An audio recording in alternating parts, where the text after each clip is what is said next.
বন্ধুরা, অপু বিশ্বাস তার সন্তানকে নিয়ে লাইভে এসে কথা বলতেছে শাকিব খানের সাথে। দেখতে পাচ্ছেন আপনারা।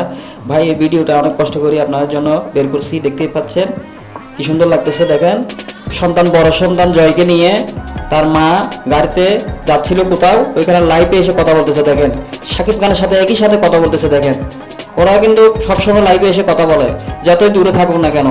কোনো একটা অনুষ্ঠানে যাইলেও লাইভে এসে কথা বলে। দেখতে পাচ্ছেন, ওই সন্তানকে বলতেছে, তুমি কি করতেছো বাবা, তোমার জন্য গিফট পাঠিয়ে দেবো। কিছুদিন আগে একটা গিফট পাঠিয়ে দিয়েছিল, একটা বাইক পাঠাইছিল। এখন আবার সন্তান বলতেছে, আমি গিফট চাই না আব্বু, তুমি আমার সাথে দেখা করো। দেখতে পাচ্ছেন, জয় বলতেছে, আমার মন খারাপ আব্বু, আমি তোমার সাথে বেড়াতে যাব। আম্মুর সাথে তো অনেক বেড়াতে গেছি। দেখতে পাচ্ছেন, বলতেছে তুমি তোমার আম্মুর সাথে আজকে বেড়াতে যাও, আমি একদিন আসবো, সময় পেলে তোমাকে নিয়ে বেড়াতে যাব। দেখছেন, দেখেন অপু বিশ্বাস বারবার তাকিয়ে দিচ্ছে তার সন্তানকে। দেখেন ভাই, দেখছেন।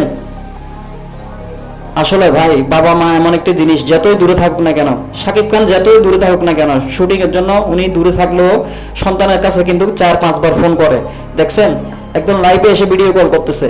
দেখেন কি সুন্দর করে কথা বলতেছে। দেখেন, সন্তানকে এত ভালোবাসে। দেখছেন, বড় সন্তানকে সবসময় ফোন করে জানিয়ে নেয় যে তুমি স্কুলে গেছো, খাবার দাবার খাইছো, আজকে তোমার আম্মু কি করতেছে, তুমি কি করতেছো। দেখছেন কিরকম করতেছে।